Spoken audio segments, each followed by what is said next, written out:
Welcome to the AmericanaMusic.com podcast with your host, Sarah Popejoy. Today we have J.M. Stevens with us. He's an Americana artist out of Austin, Texas. He's performed at the prestigious South by Southwest and Folk Alliance showcases with his second solo album, Nowhere to Land, a mixture of blues, country, and folk. Welcome, J.M. Stevens. Hey, how you doing? Good. It's so good to have you. So you grew up in West Point, Mississippi. Tell us a little bit about West Point and what it was like growing up there. Well, you had to hunt for things to do, I would say. Small town. Time moves slowly there, in which I appreciate now, but maybe at the time I didn't so much. Yeah. I do enjoy going back, visiting from time to time. And I don't know, a teenager, I got into skateboarding and listening to music that nobody else was and felt a little bit like an outcast down there, in some senses. When you're there, you're supposed to, immediately play football and all that. And I didn't do that. I tried. But I realized that wasn't quite what I wanted to be doing. So, I started, I was probably like 12 or 13, and I've pretty much been doing the same thing ever since. Who were some of your early influences? Right. I think I was influenced a lot by just stuff I would hear on the radio as a kid, I still am. A lot of that. Yeah. I think from I distinctly remember hearing like John Lennon on the radio and Elvis and things like that, and I still love all that music. So, yeah. My dad cut off all music at Bo Diddley. Anything after Bo Diddley, he was not interested in. He called it the big beat, and he was always saying, one day it's going to come back, and it's going to crush all the heavy metal that you guys are listening to. And in a lot of ways, I look back on it, he was right in a lot of ways, but he... So, I always heard about Bo Diddley and Buddy Holly and all the 50s music he was into. I mean, he never listened to the Beatles. He just completely lopped it off right there, like 61. It's 61. It just stopped. And I heard about it my whole childhood, about how the time he got on stage and played maracas with Bo Diddley in Pines in Columbus, Mississippi, and I never heard the end of it. And I thought it was bullshit, and now that it actually happened, it was corroborated by some people that I knew. Yeah, that's funny. Really into Johnny Cash and Ernest Tubb and all that kind of stuff. So my mom was a church soprano. She still is. I actually got to see her sing in church the other day. Oh, that's awesome. That's great. In Mississippi, I'm on the road right now, down there in New Hope, Mississippi, outside of Columbus, which was a really good show. And I got to spend a couple of days with my mom. I got to see her sing in the choir. I don't know how I rambled off topic here, but that's just how it's going to be. We're all artists here, so, it's going to happen. In your bio, I read on your website, you said something about a rail crossing accident and that you started really getting into playing guitar during your recovery. Can you talk a little bit about that? Yeah. When I was 16, me and my buddy and a young lady that I was sweet on at the time, we were going to drive to Sonic to get some slushies or something. That you do. That was the highlight of a Friday evening there. Yeah.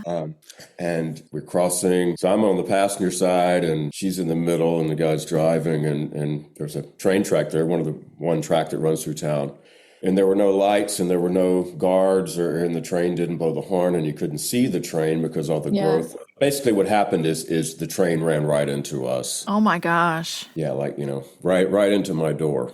And it drug us down the track and I was pretty much mangled. I was pretty much left for dead. Wow. So I am lucky to be here. I think about it all the time. In fact, the track is now a park. They pulled the track up, made it a park, and I went running on it the other day, which was a feat in itself for me because, I had massive injuries. I wasn't even supposed to be able to walk. Wow. Both my legs, badly. So now I've really gotten into running in my older age, and I said, I'm going to go run on that where that happened. I actually broke my record. I did 6 miles. Oh, wow. How neat to have said that you ran over, that moment in your life that was such a defining moment, I'm sure. Our tragedies and our successes, a lot of times are like little points in our life. What we take from them is what makes us who we are. That's true. So during that time, you played guitar and really honed down on your guitar skills? Is that what you were? Well, I was in a band at the time and, with some buddies down there. And obviously when that happened, it was out of the band. Couldn't play for a long time. Yeah. I mean, I couldn't be in the band. I was in the hospital for a while. I had just gotten this Marshall half stack right before that happened. I still have it. And it's gross what I paid for it and what it's worth now. But at the time, I got this 70s Marshall amp. I'll never get rid of it. But because I was in the hospital for kind of a long haul, I remember I had the amp in my hospital room and I had Metallica posters on the wall and stuff in the hospital room and I'd play a little bit. It was hard to play because I was in a lot of pain. I couldn't have any way. I couldn't get up out of the bed, But yeah. Anyway, when I got out, it was a long recovery, so I did have some time to. I think more than playing, it just kind of set my course. Right. I'm going to do this. It's what I want to do. I have not done ever since. That's great. That is awesome. Prior to going solo, you were in a retro rock band in Austin, Texas. Not at this moment during this podcast, but that's where you reside now, correct? 1994. Didn't know anybody, didn't know anything, just heard it was cool. And me and a band I had at the time, we just blindly moved there and, lived in a hotel and worked, series of horrible jobs and whatever you got to do to get by, Yeah. So I just have never left. Yeah. I've been there ever since. That's cool. So the band was called Moonlight Towers? That's the band. I had a few bands in Austin, but that band is a band that one took, Yeah. I was in a few bands before that in Austin, and there was a lot of, I would call them dark times I had there, just lots of drugs and all this kind of stuff. And I kind of hit a point where I was like, I can't do this anymore. And I bought an 8-track recorder and holed up in my bedroom in a rental house with 6 dudes and started recording. And I just started writing songs and playing all the instruments myself and kind of came up with what ended up evolving into that band. People started digging it. We put out a first album and started getting a little audience in Austin and get some radio play. I was shocked, I was like, wow, somebody likes, I just thought it was stuff I was kind of doing in my bedroom, but people started digging it and we started getting a following there. So anyway, we made 5 albums over the years and traveled all over and did all the things. And, eventually it's time to move on to other things. Right. I know that some bands stay together for forever, I guess, but I felt like my path needed to go a different way. That's when I started the solo stuff. Cool. Written all the songs, and I just felt a different direction calling me. Right. Nowhere to Land, you released this year, is follow-up to Invisible Lines you described as feeling more true to you than anything you've ever done. Tell us a little bit about why you feel that way about this project. That's a big question. I think during COVID, because I was forced to kind of reinvent how I was playing and writing. I wasn't writing for, okay, this is going to have this instrumentation and this and things like that. It's like, I'm writing these songs to work with me sitting here with a guitar, kind of. It was really going to work this stripped down and even down to the grooves, because I really got into learning how to do Travis picking guitar and stuff and just not be strumming. It just kind of developed my own thing a little bit, Cool. So, and I really wasn't shying away from my Southern roots on this album, I feel like. I remember when I moved to Austin, I was like, didn't want to tell people I was from Mississippi, I don't know. I just embraced more of what I like, what I want to hear. Uh-huh. You know what I mean? Exactly. Well, that part of the country, Memphis, it has its own sound. And, the Delta blues, it's funny because it's the central part of how they define Americana now, with all the genres coming from around that area. You've got jazz coming out of New Orleans, but then you've got Mississippi and Memphis and, that whole area, really blues heavy and folk and soul. And it doesn't surprise me that you went back to your roots. Well, I grew up, in West Point's the hometown of Howlin Wolf. Yeah. I heard about Howlin Wolf growing up, and it was this fascinating phantom character. I was listening to a lot of that music. I listen to all kinds of stuff. I love good pop music as much as roots music, but I just like good songs. I've never really thought of myself as any kind of certain thing, really. Right. Because, I'm always trying to, how much fat can I trim off of this song? I love a good radio song, Yeah. That's where my head is usually going. Yeah, sure. Always trying to find the hook. I'm Petty and the Heartbreakers fan. All of that stuff. So Yeah, awesome. You own East Austin Recording Studio, is that correct? yes. Talk a little bit about what the experience has been like to kind of juggle the two with your solo career and owning the studio, but then also I'm sure it's had its benefits too. I may have mentioned this earlier. I was probably 12 or 13 when my brother had a band and they had a 4-track recorder. And I just was so fascinated by that. And I didn't have the 4-track. My brother had the 4-track, or somebody in his band did. And I was trying to figure out how can we do that with my band at the time. And we were hooking like a PV mixer head up to a cassette deck and recording that onto a VCR tape and, trying to, so recording has always been one and the same to me, to performing almost. Yeah. How do I make my records sound cool? That's the art of it to me. So I've always been involved in production and recording. It's just been an organic process for me to get to where I am now with it. I had my first kind of studio where I was recording other bands was in an abandoned apartment store in West Point, Mississippi, where I had a little recording rig set up. In Austin, I had a little 8-track set up in the bedroom. Then I moved it to the garage, and then I kind of turned the garage into a proper studio and ended up recording tons of albums in that little studio, Wow. And that led to meeting people and moving over to the east side and building a spot from the ground up. A long road. Yeah. I didn't go to school for it, any of that. I've just hoarded and collected equipment over the last 30 years. Right. Slowly buy stuff and accumulate things, and that's a pretty kick-ass studio. Right before I left, I was recording Tommy Stinson from The Replacements. I just did an album for Aaron Ivey, great singer from Austin, with Brennan Lee producing. Let's do some cool stuff. That's really inspiring for my own music. I always get something from any project I'm working on. Even if the music isn't maybe something I'm totally connecting with, I'll find something that inspires me about it. So you're always learning. You're never complacent. I'm always learning. That's cool. But as far as juggling it, it is a thing because it's hard for me to, like if I'm heavily involved in an album, it's hard for me to be in the studio all day and then go, okay, now I'm going to go work on some promotion for my tours. That's what's hard for me. I gotta need a buffer day, and then I can get back into thinking about my stuff. For instance, I'm on the road right now. I've been out for 2 weeks. I've written 2 songs, working on a third, played both of them live already. So it's like, that's when your mind opens up. It's just like clearance, Yeah. And let it happen. I'm kind of careful with the projects I take on. I want to work on stuff that I feel like I can bring something to the table with. Right. It took me a while to get there. I'm not going to, if I feel like, we're not really a good fit, I'm not just going to do the project because, I can make some money on this. I just don't care about that. I want to make good shit.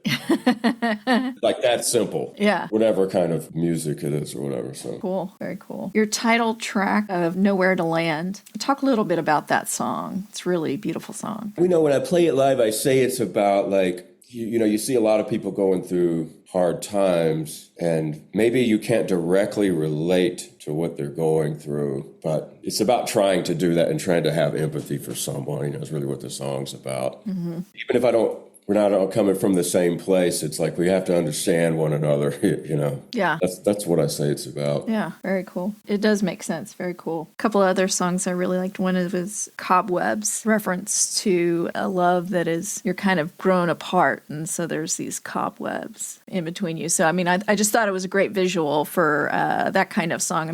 Other people have maybe written songs about a love that is grown apart, but I was like, wow, what a great visual. I really like that. I can tell you how that came about. Yeah. So, do you know Betty Sue? Yeah. She sings all the harmonies on the album. Oh, she does. I didn't know that. Yes, it was kind of she came over, she was just going to sing on one song, and our voices were just blending really well. So, you want to just do all of them, He was going pretty quick and sounding good, and she gets it, I can be like, hey, you sound too good here. Take it out in the alley or something a little bit. She gets that. During the pandemic, she was doing this thing called Nobody's Happy Hour, which is a brilliant title, by the way. And it was just a weekly live stream thing, and she would have guests on, right? And I was the guest one week. live streaming to me was, I don't know why. I mean, I do studio stuff all the time, but I found it very technically befuddling, just the whole thing. And anyway, she had a thing where she had a wheel that you would spin, and kind of like a Wheel of Fortune, and it had different prompts, like talk about your favorite book you've read or whatever, things like that. And one of them was write a song on the spot. Oh. I saw that, and I was so terrified all week. I just had this anxiety about landing on that one on my first spin. And of course, is it Murphy's Law? My first spin, that's the one I landed on. Oh my gosh. There's a live audience all on Zoom during this thing. Oh my gosh. And it's live. It's not even recorded. I had this little riff I'd been fooling around with, and I was just kind of looking around the room for something, and there was this cobweb up in the ceiling that I'd been putting off, dealing with for a long time. And that's just the first words that were out of my mouth as I played that little bit, Cobwebs on the ceiling, cobwebs on the floor, hanging around the corner. I said something like that, and just a little 30-second piece, and I never thought about it again. Just a little throwaway, right? Yeah, yeah. This guy that was watching the Zoom, reached out to me out of nowhere and was like, hey, that little bit you did was really cool. You should, explore that. And to me, that's all I need is just somebody to say something, that's inspire or encouraging. It's like, oh, cool. So I went back and found it because she'd recorded it and remembered that little bit. And I just expanded upon the song and wrote that song. Sometimes you just have a little bit, you know what you're talking about, but it will inspire something in your life that maybe you're going through, and you can work it in there, So that's how that song came about. Wow. I always say they're always just right around in front of you, and you just got to figure out how to grab a hold of them, Right. That's how that happened. And how cool. It's like if somebody says, I really like that shirt, I'll be like, I'll wear this shirt every day, That's great. I do play that one every show. Sometimes I'll tell a story about it, depending on the venue. Right, yeah, that's understandable. I used to do that in my shows, write a song on the spot. It's not easy. Maybe since you had yourself psyched up, so worried it was going to happen, and it did happen, that you're able to do it. That dadgum universe. Guy in Austin named Willie Porter, I opened for him. He's from Minneapolis, I believe. It was a really cool show at the 04 Center. And he was crazy good, guitar player and singer. And he did that during the show. He got people to just say stuff in the audience. Right. Song. I was like, man, that's something else. That's really cool. That's cool. Yeah, I really have no desire to do that. I'm probably not ever going to do that. But I'm glad that somebody can do it. I've done it a few times. It started out when I didn't have a mic. I was out in California. They were supposed to provide me a PA, and they didn't. And so when you don't have a PA, you sing, but you can't have all the banter. So I just wasn't ready to do that long of a show. And so I was like, well, I'm just going to start making up stuff. They won't know anyways. I started just writing songs on the spot. And then after that, I was like, nobody knows that I'm writing these songs on the spot. So I'm going to have to start. I have people throw out a line or a phrase. So I started doing that for a while. And then impressive. We were doing a recording live show, and they caught one that I did. It was so good. It was probably better than any of the ones that I had done before. And I was like, okay, there we go. So I've just kept that one. I haven't really done it since. I've kind of chickened out. Yeah. So I don't think I can top that song. Your song, Too Fast for Me, that one is really, really cool. I just really like the feel of it. I'm going to read one of the lines. They cut the trees in the shady grove. What once was real now is only a memory. This world is moving too fast for me. So do you remember writing that song, kind of the inspiration for it? Or? I remember writing that line because I guess you never know where they come from, but that one, it is very literal because this was right when all the pandemic was kicking off and nobody knew what the hell was going on, and it was very apocalyptic feeling in the world. And one of my favorite restaurants to hang in on Barton Springs is called Shady Grove, and they closed it down. Yeah. Anyway, they didn't cut down any trees there, but I just thought about that, and it just, you know how, and it just made sense, and it was the feeling of what was going on at the time. Yeah. That's where that line came from. Very cool. Yeah. Yeah. It's a really cool song. Your song, With You in the Morning, definitely shows your Mississippi roots and Delta blues feel to it. Talk a little bit about that song. Who played lead guitar in that song? Was it you? That is Doug Strahan. Austin guy. He's in Uncle Lucius, the band. Also, the keyboards on that song are Johnny Keys from Uncle Lucius, the two Uncle Lucius guys on the whole album, actually. I did electric guitar on maybe one song on the whole thing. Decided I did all my parts. I was like, I don't want to do anything else.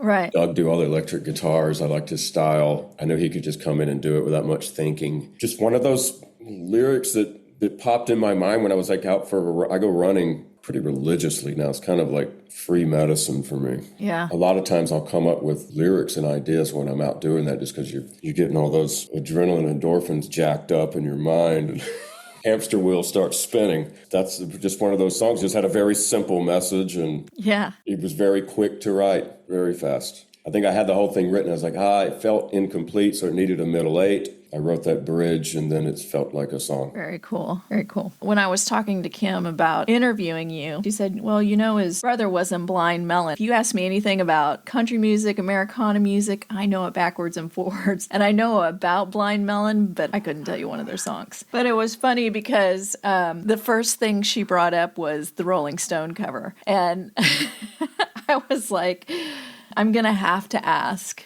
were your parents upset about the Rolling Stone cover? I don't remember them being upset. Okay, so the thing is, like, my old man hated the fact that, like, we were in bands and stuff, me and my brother. I mean, he's 5 or 6 years older than me, so, when all that was going on, I was still really young, But as soon as, like, there was some success, then he's all about it, with my brother.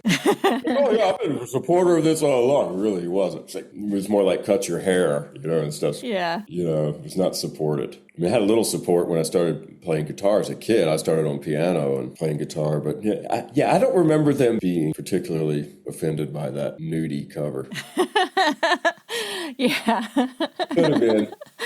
Oh, I was like, I gotta ask about the parents. Like, those were the only. I had enough problem to worry about that at the time. Was your brother at all? Was he influential? You're wanting to do music? Yeah, because literally, I'm laying there. Because a lot of that was going on when I was like recovering from this train accident. So I'm laying there with basically every bone in my body broken and jacked up on morphine and whatever else, thinking I'm going to die to see my brother on Saturday Night Live, play. So I'm like, wow, that's pretty cool. It doesn't seem possible coming from West Point, Mississippi.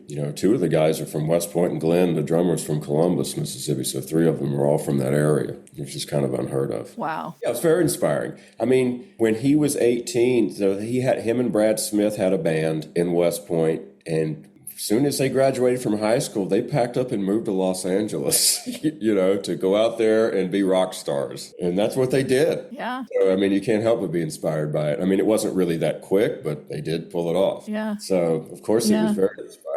Yeah, that's really cool. JM, I just want to thank you so much for joining us today. I want to encourage everybody to go out and listen to JM Stevens' album, Nowhere to Land. Watch one of his shows. He's really, really a great Americana artist. Enjoy listening to his stuff. I know you will too. Thank you, JM. I appreciate you being here today. Thanks so much, Sarah. I appreciate you having me. Here's a short clip to next week's interview with Kim Easton.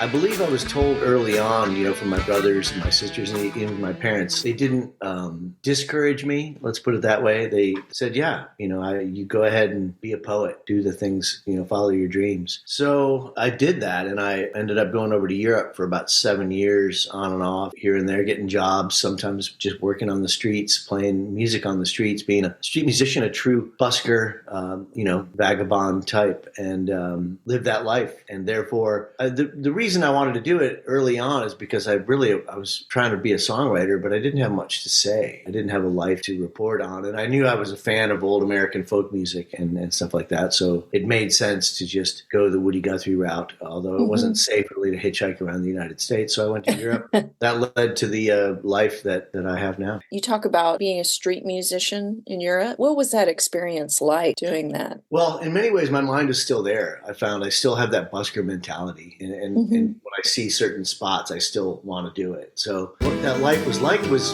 beautiful and romantic and fun and almost like don't get me started kind of thing.